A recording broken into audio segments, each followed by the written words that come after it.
algo de esa verdad inconsciente de cada persona. Entonces, un poco para eso viene la metáfora de Freud de Roma. Bien. Les leo entonces la página 73. Me salté un poco. El papel del sentimiento oceánico aspiraría a restablecer el narcisismo irrestricto. Es decir, a restablecer todo el tiempo que nosotros en cada cosa ajena vamos a encontrar a nuestro yo. Y vamos a encontrar a nuestro yo para obtener placer.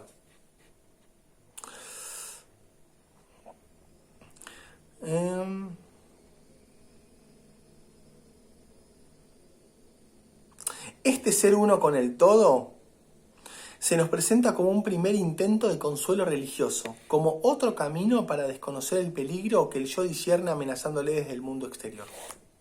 ¿No? Es como si fuera este sentimiento, este intento de ser uno con el todo, como una forma de desconocer, digamos, todas las instancias de la realidad que nos hacen ver que no podemos ser uno con el todo, digamos, que hay separaciones, que no podemos tener ese sentimiento oceánico, es decir, ese sentimiento de dicha irrestricta o esa satisfacción inmediata. Bueno, van a ver que en diferentes momentos le pega a la religión, al padre, él se mete con el padre divino también.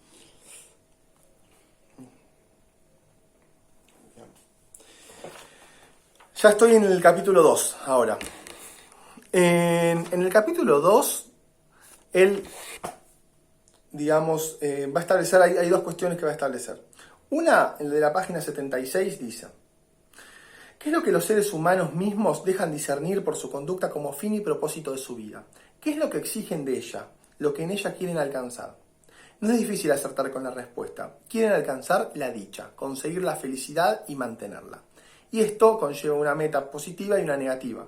Por una parte, quieren la ausencia de dolor y de displacer. Por la otra, vivenciar intentos sentimientos de placer. Es simplemente, como bien se nota, el programa del principio de placer el que fija su fin a la vida. Pero después dice: es absolutamente irrealizable. Las disposiciones del todo, sin excepción, contrarían este programa del principio de placer.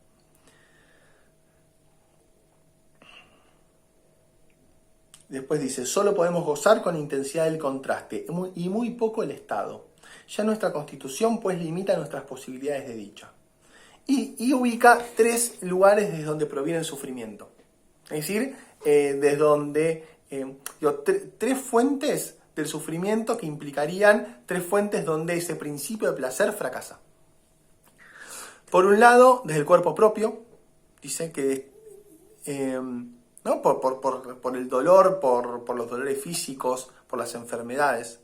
Del mundo exterior, que pueda batir sus furias con nosotros con fuerzas hiperpotentes, no sé, una inundación, una catástrofe. Bueno, habría que ver, ¿no? La pandemia del coronavirus, ¿no? que tiene que ver con los dos aspectos, me parece, ¿no? Pero como algo de la naturaleza. Entonces, desde el cuerpo propio, desde la naturaleza o desde el exterior, y en tercer lugar, desde los vínculos con otros seres humanos. Esos son los tres fuentes de sufrimiento, es decir, los tres fracasos del principio de placer. ¿Qué dice de todas maneras, ¿no? Y acá me interesa un poco, yo se los leo y para que no se choquen. Yo se los leo, digo, esta tensión entre el principio de placer y lo que va a ser el principio de realidad. Página 77. En el párrafo empieza: ¿no es asombroso entonces que bajo la presión de estas posibilidades de sufrimiento los seres humanos suelen atemperar sus exigencias de dicha? Tal como el propio principio de placer se transformó bajo el influjo del mundo exterior en el principio de realidad más modesto. ¿No es asombroso que se consideren dichosos si escaparan a la desdicha, si salieron indemnes del sufrimiento? Esto es importante. ¿Por qué? Porque Freud lo que nos está diciendo ahora es que esta necesidad del ello, ¿no? de obtener un placer inmediato, de obtener placer todo el tiempo, en un momento se atempera. Esto que les decía, ¿no? Si no, no habría, no sé, en unos poquitos casos de gente que, no sé, se va de vacaciones, el surfista que bueno, que lo agarra, tiene que hacer la cuarentena y se va a Ostende. Son casos contados, ¿no?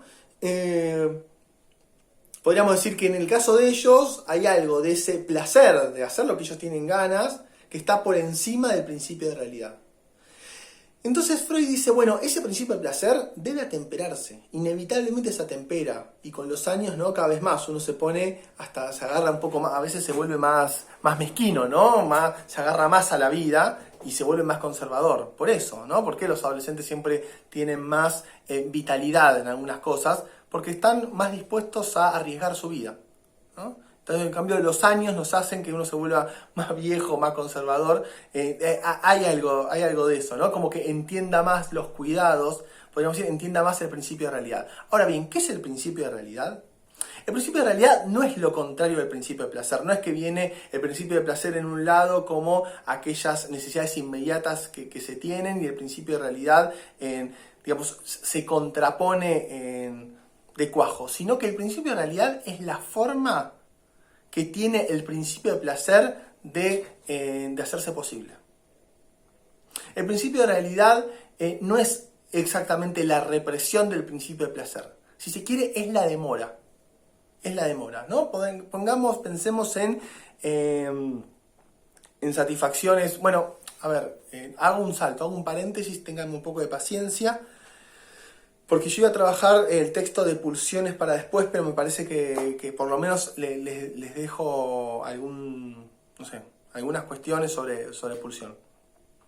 El texto de Serra Frediani, que es un resumen del texto de Freud sobre pulsiones y sus destinos, y en ese texto aparecen algunas vías, ¿no? Por una parte, la pulsión es esa, digamos, podríamos decir, es la energía, digamos, del cuerpo, pero que también es del psiquismo. Podríamos decir que es el equilibrio o mantiene la tensión de lo somático y el psiquismo. Está entre los dos. Entonces, si bien podríamos pensar como si fuera el instinto humano, la pulsión, también está atravesada por el psiquismo y por la cultura. Por eso para el psicoanálisis no hay instinto humano, no existe el instinto humano. Para el psicoanálisis, la pulsión ya está atravesada por el lenguaje y por la cultura y por el psiquismo. Entonces, no existe. Está, digamos, como somos seres de cultura, ese instinto humano tal cual, digamos, queda perdido. Entonces, la pulsión para Freud es un empuje constante. Es decir, que todo el tiempo sentimos la necesidad, digamos, la necesidad pulsional. Todo el tiempo la pulsión exige la satisfacción. No podemos, digamos, satisfacerla todo el tiempo, entonces, pero sí se intenta satisfacerla. Podríamos decir que la pulsión tiene que ver con esa necesidad, digámoslo, humana de encontrar principios de satisfacción. Porque después, cuando recuerdan que en el texto de Freud con Einstein aparecía la tensión entre pulsión de vida y pulsión de muerte, y la pulsión de muerte sería la satisfacción pulsional, es decir, es satisfacer una pulsión pero a través de la destrucción del otro, ¿no? Ya ahí Freud en ese caso no está pensando en que está reinando un principio de placer, sino que hay un más allá del principio de placer. Es decir, que el principio de placer que para él era la ley del psiquismo, que el psiquismo inconsciente se comporta con el principio de placer, es decir, que todo el tiempo está buscando satisfacer sus pulsiones. Para Freud, lo que encuentra, ¿no?, las paradojas, es que a veces satisfacemos las pulsiones cuando destruimos al otro, cuando nos destruimos a nosotros mismos, ¿no? Esa sería la paradoja de la pulsión de muerte, que fue un poco lo que hablábamos la otra vez. Entonces, volviendo a esta diferencia entre principio de placer y principio de realidad, digamos que el principio de realidad es la forma que encuentra el yo de satisfacer el principio de placer. Digámoslo así.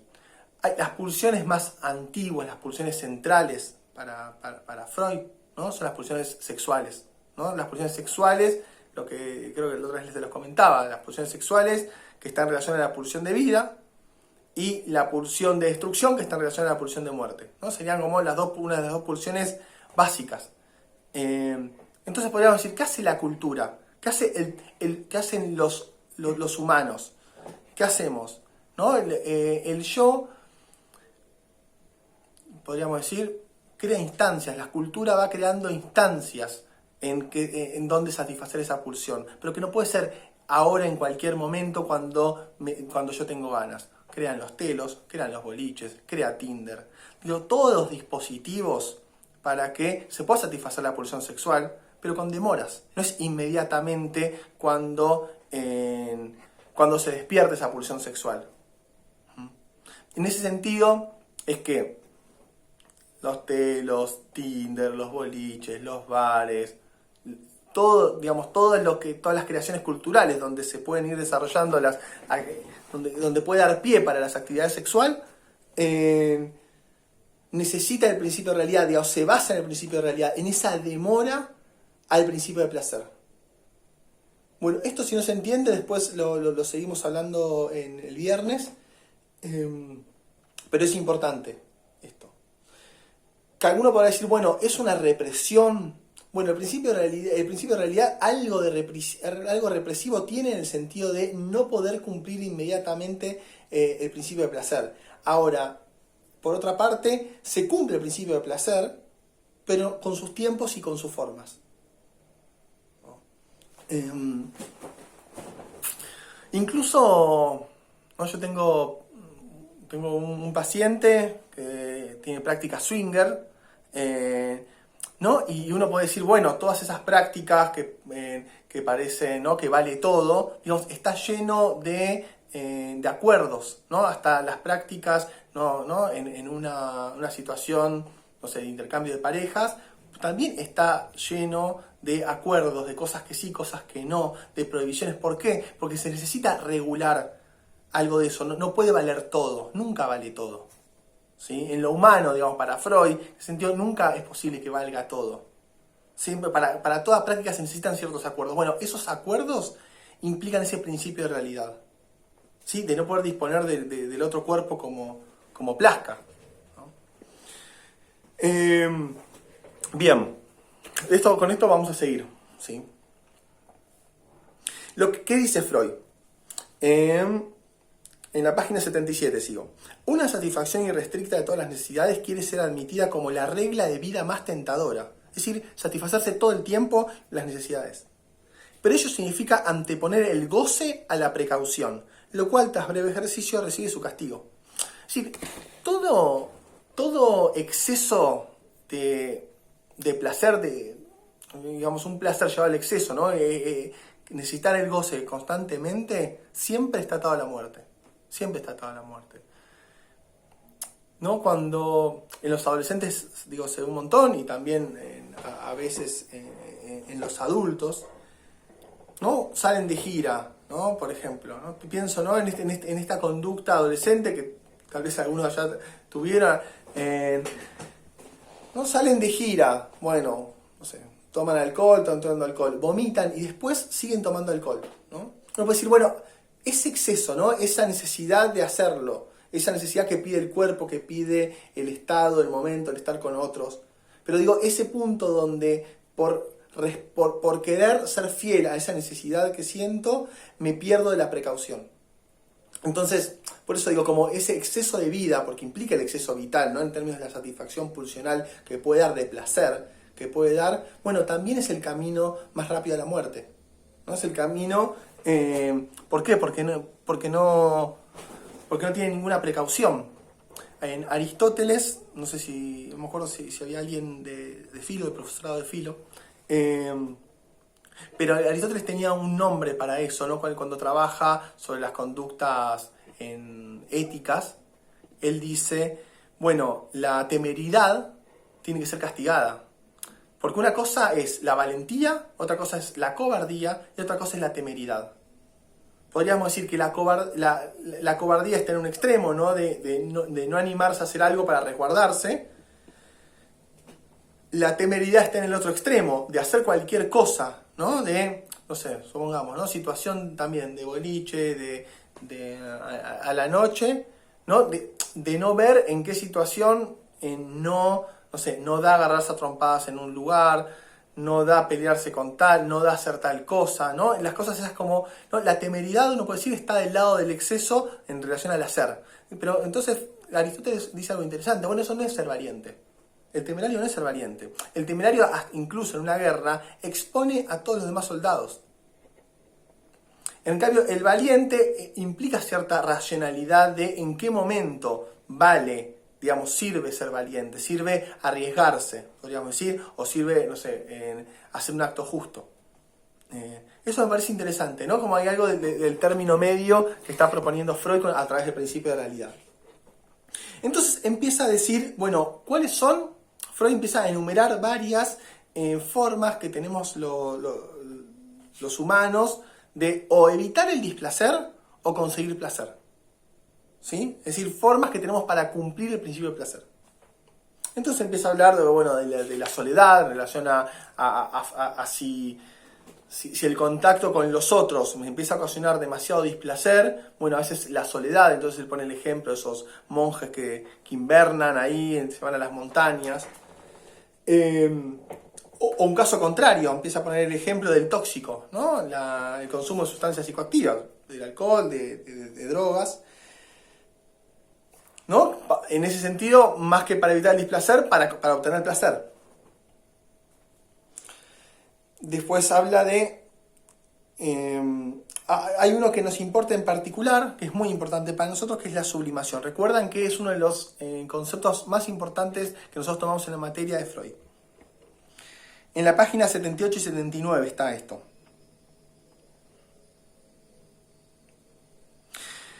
La sublimación implicaría hacer de esa satisfacción, de esa necesidad de satisfacción pulsional, no reprimirla. Es decir, no negarla, sino darle otras vías, otros cauces. Entonces, de vuelta, ¿no? Ahora sí tendríamos que hablar un poco más de pulsión. Hay diferentes formas de pulsión, habíamos dicho pulsión de vida, pulsión de muerte. La pulsión implica un empuje constante, es decir, una necesidad constante de ser satisfecha. Frente a esa necesidad de ser satisfecha, para Freud hay dos mecanismos básicos. Dos mecanismos son importantes, eso está en el texto de Serra Frediani en Pulsiones y sus destinos. Podríamos agregar que hay tres salidas frente a eso. En el texto de Serra Frediani no se pierdan hay otros dos destinos de pulsión que son vueltas sobre lo contrario y vueltas sobre la persona propia. No vayan por ahí, aténganse, lean si quieren solamente el destino que implica la represión y el destino que implica la sublimación.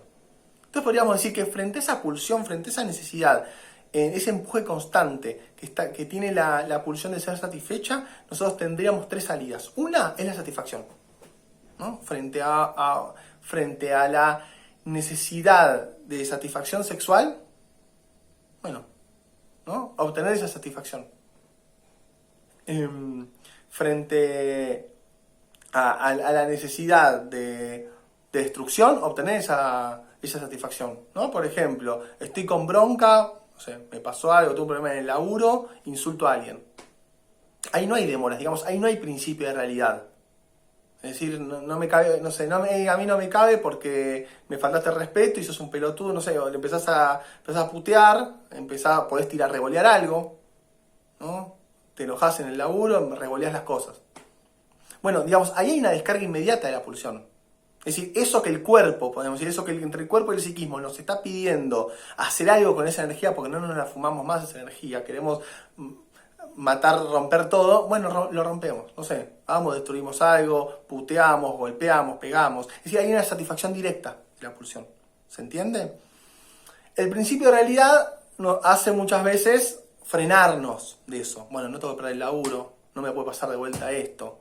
Si me llevo mal con esta persona, es un jefe, la puta madre, no me puedo llevar mal. Bueno, me descargo después, no sé, me junto a tomar una birra con un compañero y le cuento. ¿No? El principio de realidad, ¿qué hace? Demora, digamos, permite otros cauces. Entonces, por un lado, si no hay satisfacción directa, tenemos una necesidad pulsional ahí latente. Frente a esa necesidad pulsional, o reprimimos o sublimamos. Esto es muy importante, es la base de la materia. Esto. Es decir, que frente a la pulsión, nosotros tendríamos tres caminos. La satisfacción directa, vamos a dejarla aparte, y los otros dos destinos, ¿sí, no? Que es o la sublimación o la represión. La represión implica el rechazo, que esa satisfacción no se produzca. Ya sea por un ente externo, no sé, estoy rompiendo todo y viene la policía y me agarra. Yo quiero seguir rompiendo. Bueno, la policía me agarró, ya está, no puedo. O interno, puede ser. La represión muchas veces es interna. Uno muchas veces no hace cosas, no manda la mierda a todo el mundo porque se cuida. Porque uno trata de tomar aire, busca alguna estrategia, yo qué sé. Pero por ejemplo, ¿no? Si frente a esas estrategias está, bueno, a mí cuando estoy enojado, cuando estoy triste, me sirve pintar, me sirve hacer mandalas. Bueno, ahí ya estamos en otro camino, que eso ya no es la represión para Freud. Para Freud eso es la sublimación, que la sublimación implica transformar lo pulsional vía la cultura en otra cosa, en otro tipo de satisfacción. ¿Por qué? Porque podríamos decir, bueno, a mí me sirve cantar, ¿no? Cuando estoy mal, cuando me siento mal, o incluso, ¿no? Frente a cierta hasta necesidad sexual, ganas de deseo sexual, no sé, me puedo distraer de eso cantando, o jugando al fútbol, o haciendo un deporte, o saliendo a correr.